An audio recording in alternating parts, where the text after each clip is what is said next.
Digestion improve అవ్వడానికి, gastric troubles ఉన్న, constipation ఉన్న, ఇండైజెషన్ ఉన్న, బ్లోటింగ్ ఉన్న ఇప్పుడు నేను చూపిస్తున్న ఆసనాస్ ప్రాక్టీస్ చేసుకోండి. మీరు మార్నింగ్స్ ప్రాక్టీస్ చేస్తున్నట్టు అయితే 2 glasses ఆఫ్ వామ్ వాటర్ తాగండి. 1 glass ఆఫ్ వామ్ వాటర్, ఒక few minutes walking, second glass of warm water. మీకు ఇంకా కూడా మోషన్ క్లియర్ అవ్వకపోతే ఇవి ప్రాక్టీస్ చేయండి. మీకు మోషన్ క్లియర్ అయితే కూడా క్లియర్ అయిన తర్వాత అగైన్ సేమ్ ప్రాక్టీస్ చేసుకోండి.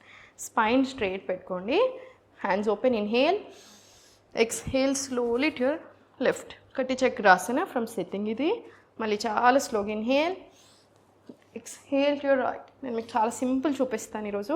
ఇవి 5 rounds 2 సైడ్లు ప్రాక్టీస్ చేసుకోండి. Second inhale, exhale, full stretch left.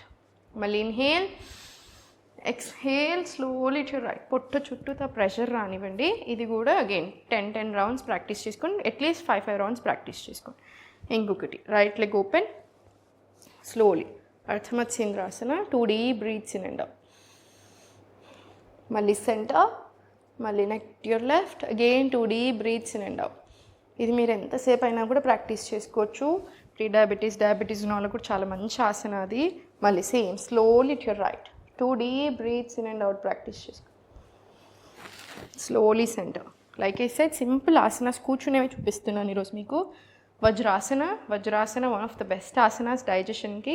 Spine straight తీసుకొని interlock hands back side. Breath work add చేయండి. Inhale, exhale, back. Same centre, పొట్ట మీద ప్రెషర్ వచ్చేలా చూసుకోండి. ఇది కూడా 10 to 20 rounds ప్రాక్టీస్ చేసుకోండి. ఇది తప్పకుండా మీరు ప్రాక్టీస్ చేయండి, మీ ఇంట్లో వాళ్ళతో కూడా ప్రాక్టీస్ చేయండి. Thank you.